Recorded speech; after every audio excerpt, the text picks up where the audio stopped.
안타깝게도 오늘부터 다시 온라인으로만 예배를 드리게 되었습니다. 모이지 못하는 아쉬움도 큰 게 사실이지만 무엇보다 코로나19의 상황이 점점점 심각해지고 있기 때문에 그 사실이 더 염려하게 되고 또 걱정이 앞서는 게 사실입니다. 정말 하나님 앞에 기도하게 되고요, 하나님의 도우심과 또 지키심의 은혜가 또 우리의 삶 속에 있기를 소망하는 마음으로 나아가야 하겠습니다. 어찌 보면 저와 여러분의 삶의 절제와 또 그런 모습들이 아주 작은 것일 수 있지만, 우리의 그런 작은 모습들이 또 그런 절제들이 모였을 때 또 우리가 속히 코로나19의 상황을 이겨나갈 수 있는 또 좋은 방법이 되지 않을까라는 생각을 갖습니다. 삶을 절제하고 또 우리 삶을 돌아보면서 서로가 서로를 지키고 또 배려하는 그런 삶의 시간들이 되었으면 좋겠고요. 무엇보다 우리 연약함 가운데 하나님을 더 깊이 만나는 또 신앙의 자리가, 기도의 자리가, 또 말씀의 자리가 되기를 부탁드립니다. 삶을 살아가다 보면 어떤 사건과 아픔 또는 갈등을 경험하게 됩니다. 그런 상황 앞에 놓여질 때 우리는 참 힘들죠.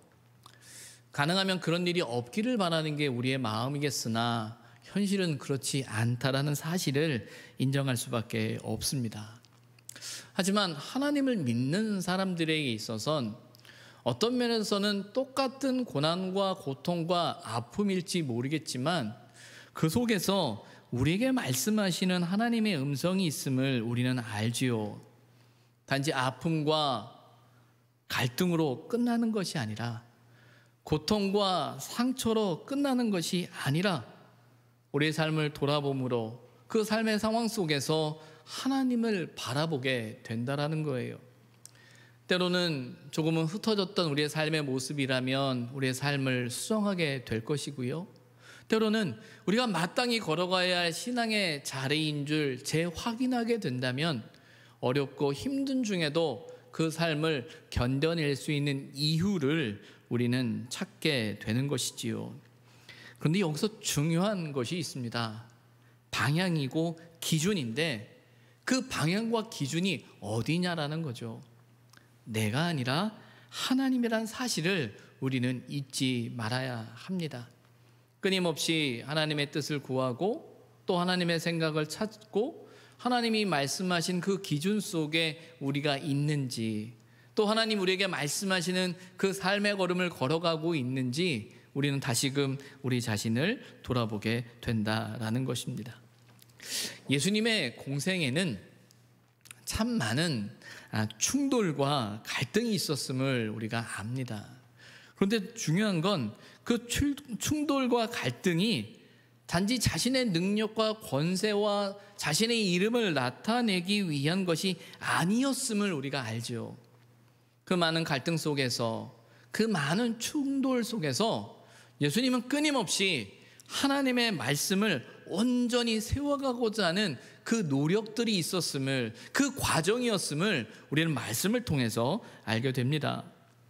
오늘 본문은 우리의 생각과 기준을 앞세우는, 우리에게 믿음의 기준이 무엇인지 우리로 하여금 다시금 생각해 보게 되는 거죠. 우리가 하나님을 믿는다고 말하는데, 말씀을 쫓아 살아간다라고 말하는데, 정말 우리가 하나님의 말씀이 기준인가? 라는 사실을 이 말씀을 통해, 본문을 통해 돌아보게 됩니다. 먼저 오늘 본문 12장 1절입니다. 1절을 시작하면서 그때에 라는 말로 시작을 하고 있죠. 오늘 우리가 읽은 이 마태복음 12장 1절부터 8절까지의 말씀은요, 마가복음과 누가복음에도 동일하게 이 사건이 기록되어져 있습니다. 그런데 이 마가복음과 누가복음에 보게 되면 안식일에라는 말로 이 본문이 먼저 시작이 되어져요. 그런데 유독 마태복음은 그 안식일에라는 말로 시작되는 것이 아니라 그때에라는 말로 시작되어지고 있음을 보죠. 마태에게 있어서는 이 본문에 대한 이야기를 함에 있어서 단지 어떤 사건이 있었다, 그리고 이 사건의 내용이 무엇이다라는 말을 하기보다 더 중요한 건 그 사건 속에서, 그 이야기 속에서 끊임없이 이야기하고 싶은, 우리가 고백해야 하는, 우리가 알아야 하는 그것을 놓치고 싶지 않은 것 같습니다. 그리고 무엇보다 그때에라는 말 속에는 앞서 나오는 이야기들과의 어떤 연속성을 이야기하고 있는 거예요. 앞서 우리가 11장의 말씀을 보면서 우리가 보았던 말씀이 있죠. 너희의 마음에 쉼을 얻으리니 어떻게 하면, 그리하면이라고 하면서 내 멍에와 내 멍에를 지고 또 내게 배우라, 그리하면 너희 마음이 쉼을 얻을 것이다 라고 말씀하고 계시는 거예요. 그러면서 그 멍에에 대한 이야기, 그 짐에 대한 이야기를 말씀하시면서 내 멍에는 쉽고 내 짐은 가볍다라는 말씀을 하고 계시는 거죠. 사실 그 말씀 속에 나오는 멍에와 짐은요, 그들이 하나님을 안다라고 말하면서, 하나님을 섬긴다라고 말하면서 그들이 만들어 온 율법의 무게였습니다.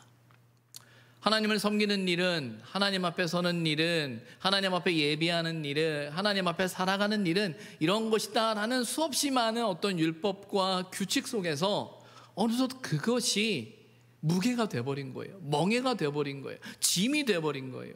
하나님을 안다라고 이야기하는 그 알미, 하나님을 모르게 되는 그 현실 속에서 예수님이 하시는 말씀은 내게 오라, 내가 너희를 쉬게 할 것이다 라는 그 말씀 속에서 예수 그리스도를 통해 하나님의 말씀을 온전히 알게 될 때 참된 쉼을 얻을 것이라는 그 말씀을 하시는 그때에 말씀하고 계시는 거죠.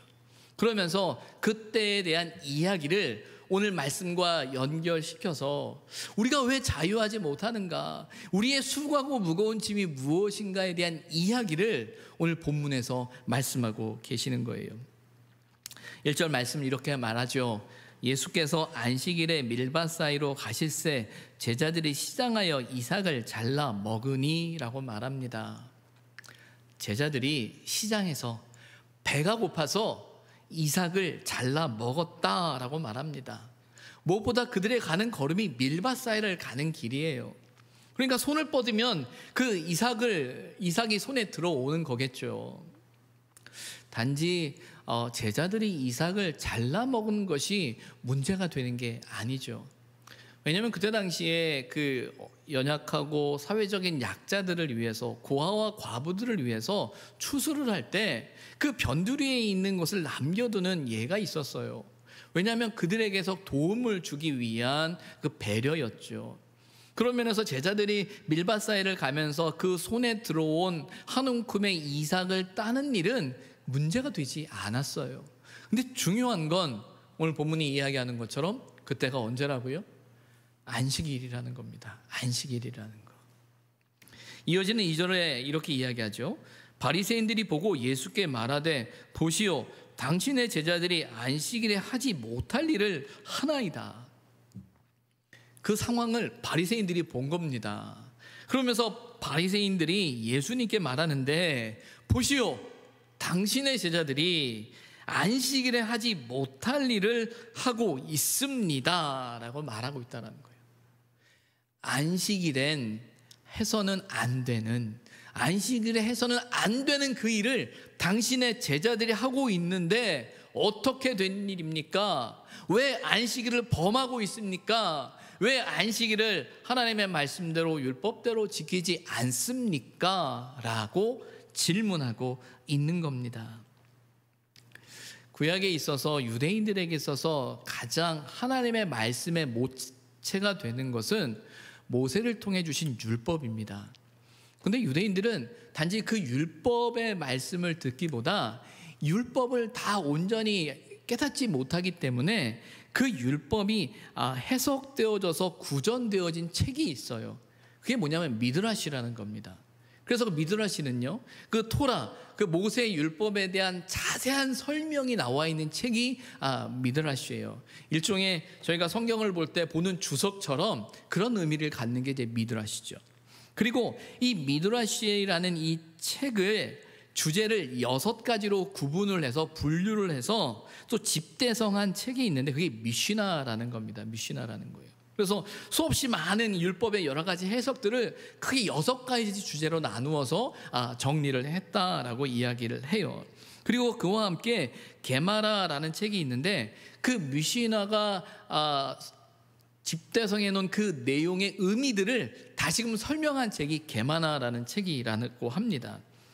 그래서 우리가 종종 탈무드라고 이야기할 때 그 탈무드는 이 미시나와 게마라라는 책이 합쳐진 이 두 책을 가리켜서 이제 탈무드다라고 말하고 한다라고 하지요. 그런데 그 미시나에라는 그 책에 보면요, 이 안식일에 하지 말아야 할 일들을 39가지를 설명하고 있어요. 분류해 놓고 있는데 첫 번째는 이겁니다. 바느질을 하지 말 것, 밭 가는 일을 하지 말 것. 세 번째는 농작물을 거두는 일을 하지 말 것, 곡식단을 묶는 일, 타작하는 일, 곡식 등을 까부는 일을 하지 말 것. 이게 첫 번째부터 6가지 일이에요. 그리고 이렇게 39가지 하지 말아야 될 일들을 만들었을 뿐만 아니라 후에는요, 이 금령들에게 각각 세칙을 붙여요. 각각 세칙을 붙여서 무려 234가지의 금지 조항을 만들어 놓았다라고 하는 거죠. 왜 이렇게 만들었을까요? 왜 이렇게 많은 금지 조항들을 두었을까요? 나름대로는 철저하게 안식일을 지키고자 하는 그들의 노력이요, 그들의 수고였으리란 생각을 갖습니다. 근데 문제는 그들이 어느 순간 그들이 만든 규칙, 금령들, 또 그들이 세워놓은 금지 사항에 점점 그들이 빠져들게 된 거죠. 근데 오늘 본문을 보게 되면 예수님의 제자들이 밀밭 사이에서 이삭을 한 움큼 뜯어서 먹은 이 사건이, 그 일이 바리새인들의 눈에 보기는 무엇으로 보이는 겁니까? 추수한 거예요. 하지 말아야 할 그 일을 하게 된 거죠. 그래서 바리새인들 입장에서는 용납할 수가 없는 거예요.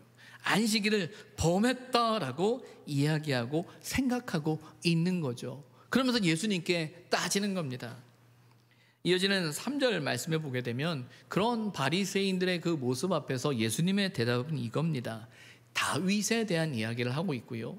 또 안식일에 성전에서 제사장들이 섬기는 그 일에 대해서 이야기를 합니다.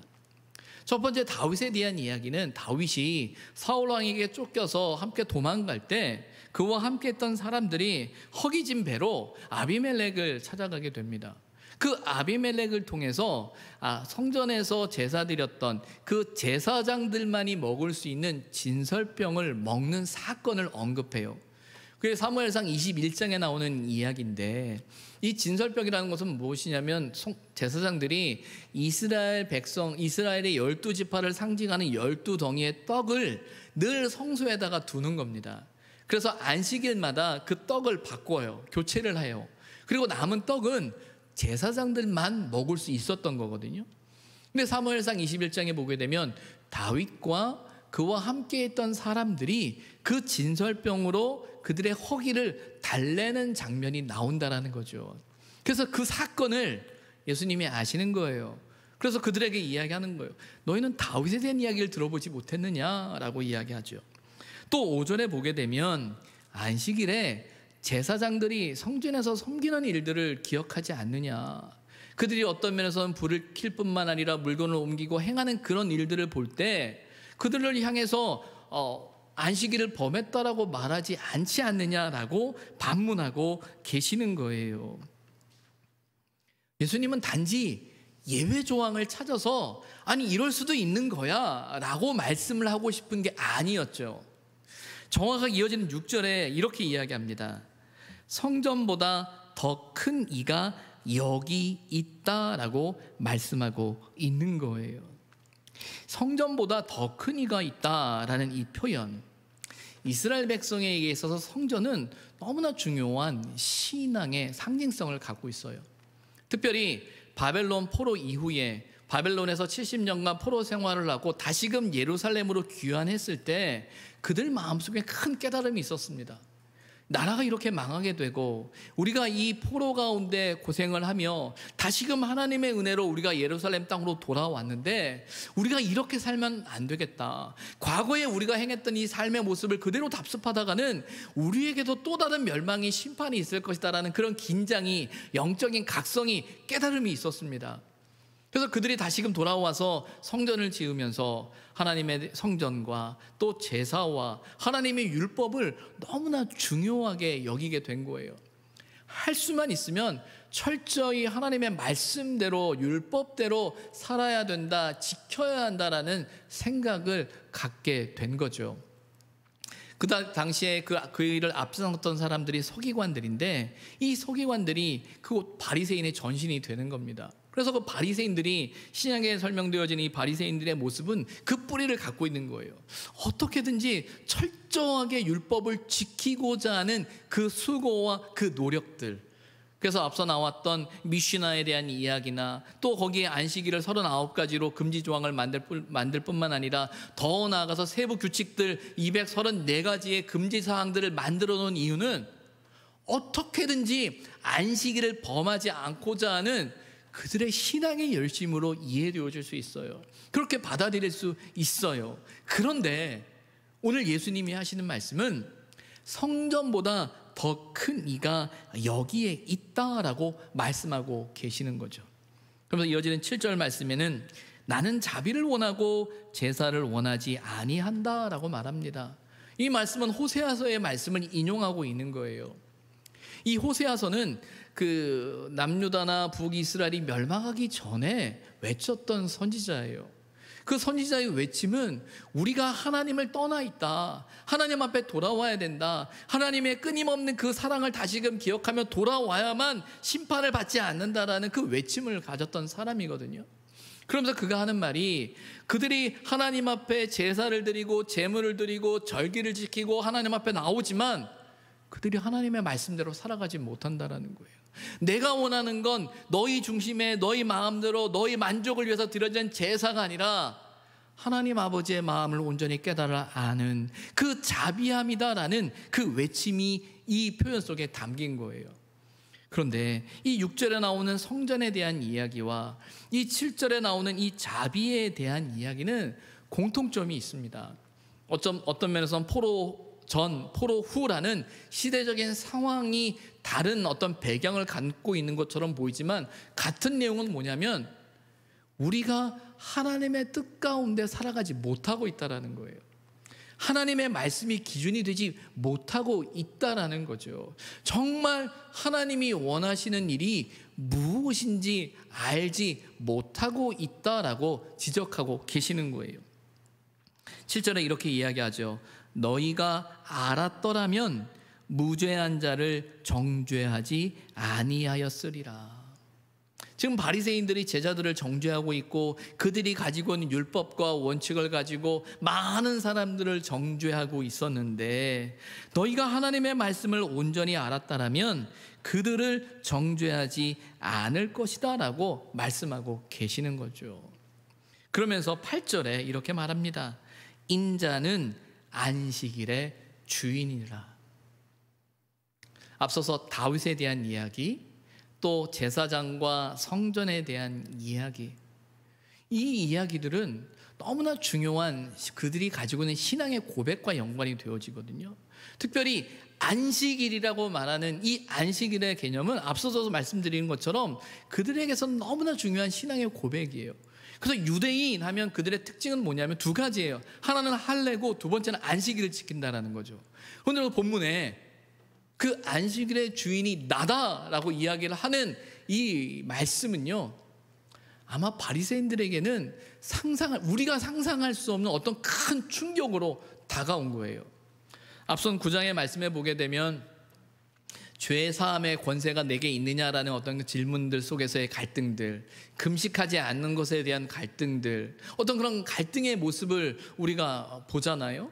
그런데 그런 갈등과는 비교할 수 없는 거예요. 그래서 바리새인들의 입장에서는 아니 저렇게 이야기하고 있는 예수와 제자들을 바라볼 때 저들은 안식일을 지키지 않은 불법한 사람이다라고 그들은 판단할 수밖에 없는 거죠. 사도행전에 보게 되면 바울이 되기 전에 사울이었던 그 사울이 스데반 집사를 죽이는 장면이 나옵니다. 스데반이 돌에 맞아 죽는 그 상황을 바라보면서 사울은 당연한 듯이 그것을 바라보고 있는 장면이 나오거든요. 때로는 자기가 하나님의 율법과 하나님의 말씀에 대해서 옳다라는 생각을 갖고 있을 때 사람이 죽어도 눈 하나 깜짝하지 않는 게 우리의 모습이고 우리의 신앙의 자리일 때가 있다라는 거예요. 그러니까 말 그대로 바리새인들의 입장에서는요, 이 내가 안식일의 주인이다라고 말하고 있는 이 말씀은 그들에게 엄청난 충격과 어떤 충돌로 그에게 다가오고 있는 거예요.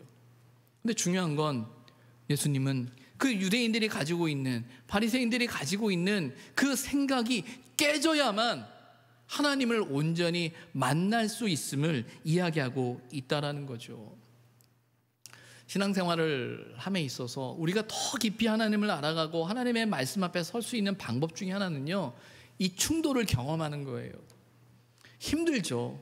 특별히 우리의 생각과 전혀 다른 경험들을 우리가 갖게 될 때, 내가 이게 맞다라고 생각하고 오랜 세월 그렇게 살아왔고 나름의 좋은 결과들을 가지고 있다라고 생각했던 내 삶의 자리에 미쳐진 어떤 충격, 어떤 충돌 앞에 섰을 땐 우리는 어떻게든지 이 자리를, 내 경험을, 내 생각을, 내 믿음을 지키려고 해요. 그래서 그걸 지켜가기 위해서 이것은 하나님의 뜻이야, 하나님의 말씀이야, 옳은 일이야, 정의야라는 말로 그걸 어떻게든지 고수하려고 하지요.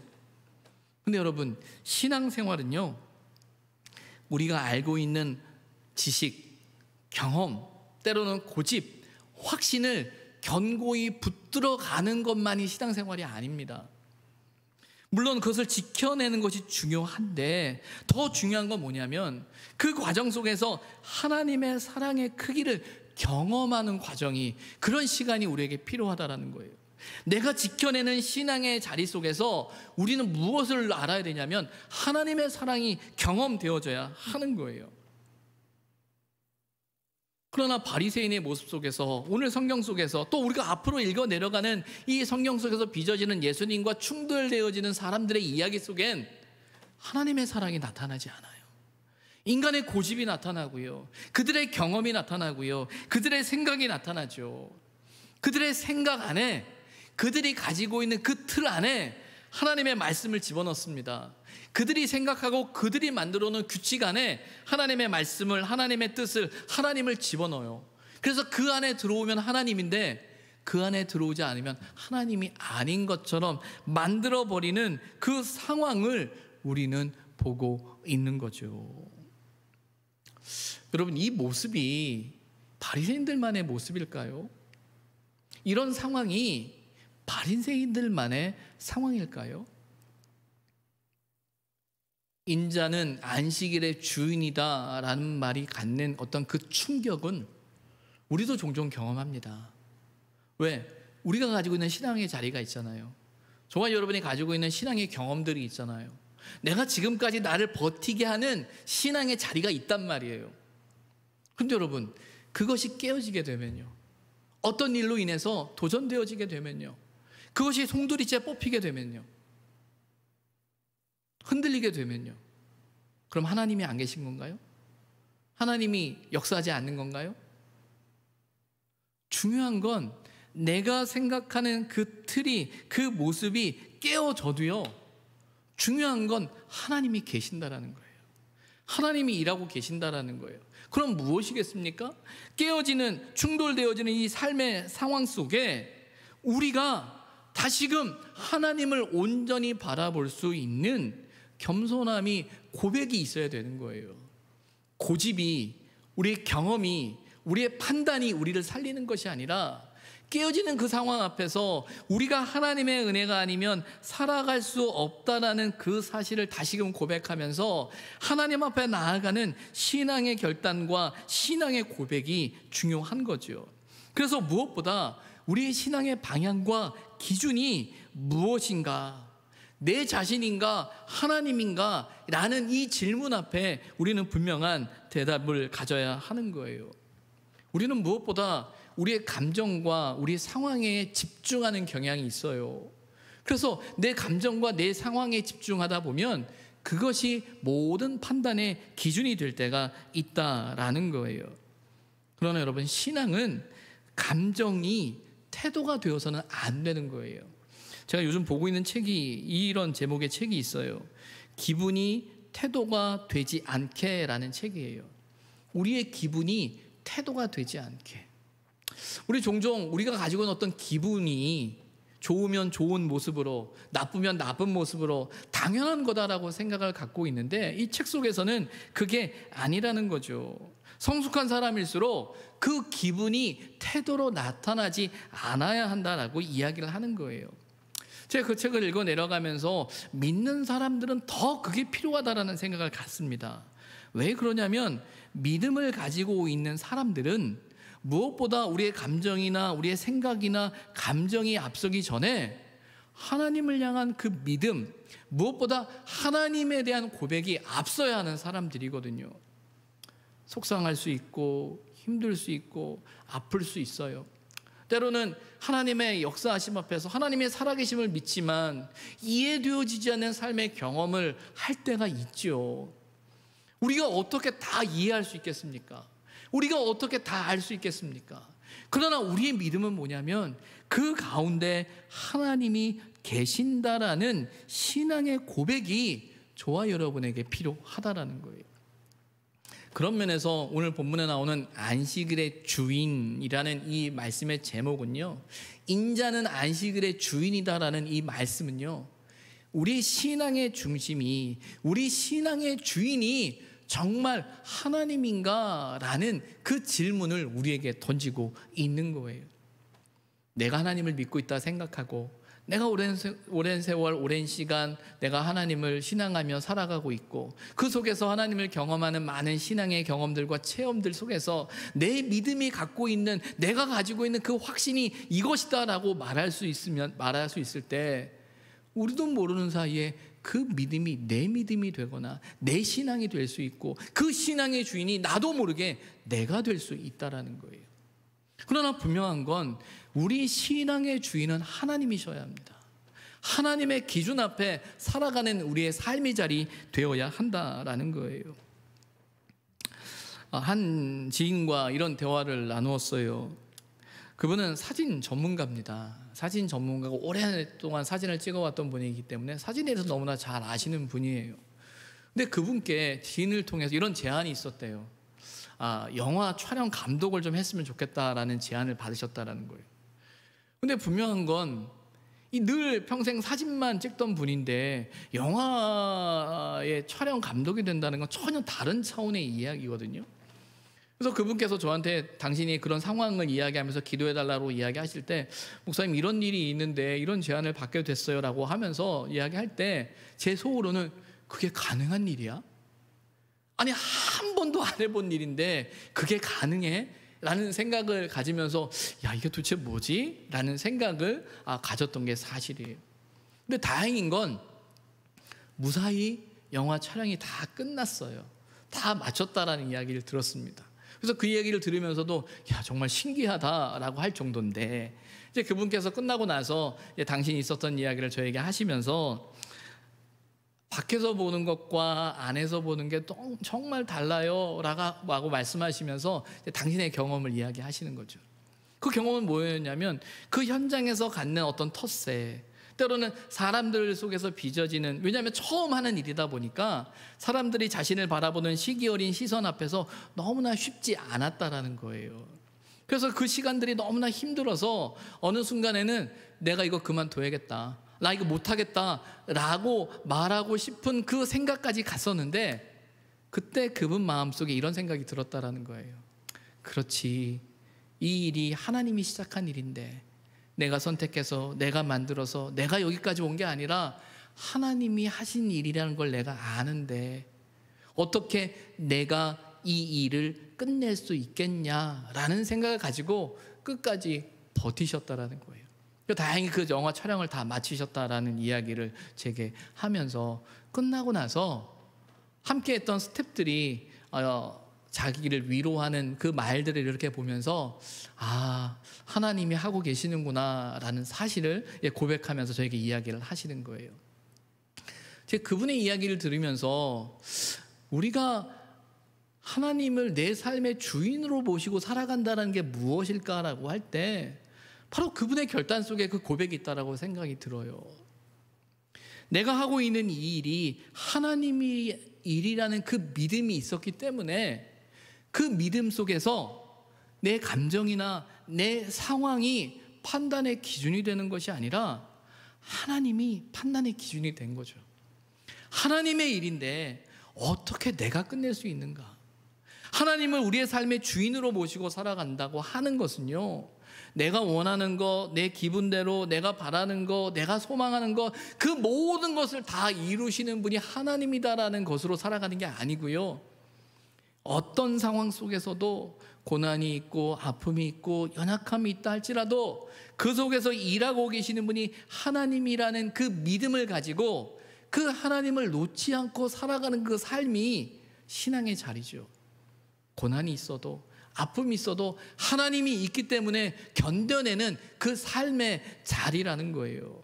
이것이 진정 하나님을 주인으로 모시고 살아가는 삶이라는 거예요. 때로는 우리가 하나님을 향한 열심 때문에 하나님을 더 잘 믿어보겠다라는, 하나님 앞에 더 잘하겠다는 어떤 그런 열심과 열정이 나도 모르게 도가 지나치게 돼서 인간의 기준이 될 때가 있어요. 인간의 노력이 될 때가 있고 인간의 수고가 될 때가 있어요. 그 증거가 뭐냐면 그로 인해서 갈등이 빚어지는 거예요. 그로 인해서 아픔이 만들어지는 거예요. 요즘 코로나19의 전염 속도가 점점 빨라지는 상황 안에서 연일 보도되어지는 뉴스의 주제는 교회죠.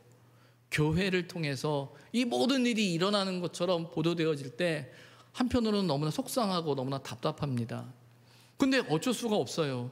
지금 우리의 상황 앞에서 우리가 뭐라고 이야기한들 세상은 아마 우리 말에 귀 기울이지 않을 겁니다. 근데 그런 생각을 해봅니다. 우리가 하나님의 이름을 이야기하고 있는데 정말 하나님을 우리의 삶의 주인으로 모시는 우리의 결단인가 우리의 고백인가라는 생각을 해보게 되는 거죠. 우리는 하나님의 이름으로, 하나님이란 이름으로 무언가를 합니다. 그러나 그 속에는 보게 되면 하나님이 나타나지 않아요. 하나님의 모습이 보이지 않고 사람의 모습만이 보인다라는 거예요. 하나님의 모습이 보이는 게 뭘까요? 하나님의 일이라는 게 뭘까요? 우리의 성경을 예수 그리스도 통해서 우리에게 보여주는 하나님의 일은요, 천군 천사가 내려오는 게 아니에요. 하나님의 일은 예수 그리스도께서 십자가에 달려 죽으신 그 사건처럼 철저히 자기를 희생하고 자기를 부인하고 내가 아닌 하나님의 이름이, 하나님의 역사가, 하나님의 말씀을 드러내는 그 일이 하나님의 일이라는 거예요. 그런데 한번 보세요. 우리가 교회라는 이름으로, 우리가 정의라는 이름으로, 옳다라는 이름으로 행하고 있는 많은 일들 속에 하나님이 나타나고 있는지 사람이 나타나고 있는지, 하나님의 말씀이 나타나고 있는지 우리의 감정이 나타나고 있는지, 하나님의 뜻이 나타나고 있는지, 아니면 우리의 정치적인 신념과 우리의 관계와 우리의 생각 안에 갇혀있는 그 속에서 그저 하나님의 이름으로 표현되어지는 고집 덩어리로 나타나고 있는지 우리는 우리 자신을 깊이 돌아보아야 한다라는 거예요. 주님은 우리에게 말씀하시죠. 인자는 안식일의 주인이다. 인자는 너의 삶의, 우리의 삶의 주인이다라고 말씀하고 계시는 거예요. 저와 여러분의 삶의 주인은 누구십니까? 우리가 살아가고 있는 그 삶의 자리 속에 우리의 삶의 선택의 기준은 누구십니까? 안식일의 주인은 나다라는 주님의 말씀 앞에서 하나님을, 주님을 우리의 삶의 온전한 주인으로 모시고 살아갈 때 내 멍에는 쉽고 내 짐은 가볍다라는 그 말씀 앞에서 우리가 누릴 수 있는 참된 안식을 누리게 되는 것입니다. 저와 여러분 안에 주님을 온전히 주인으로 모시고 살아가는 그 은혜가 있기를 주님의 이름으로 부탁을 드립니다. 기도하겠습니다.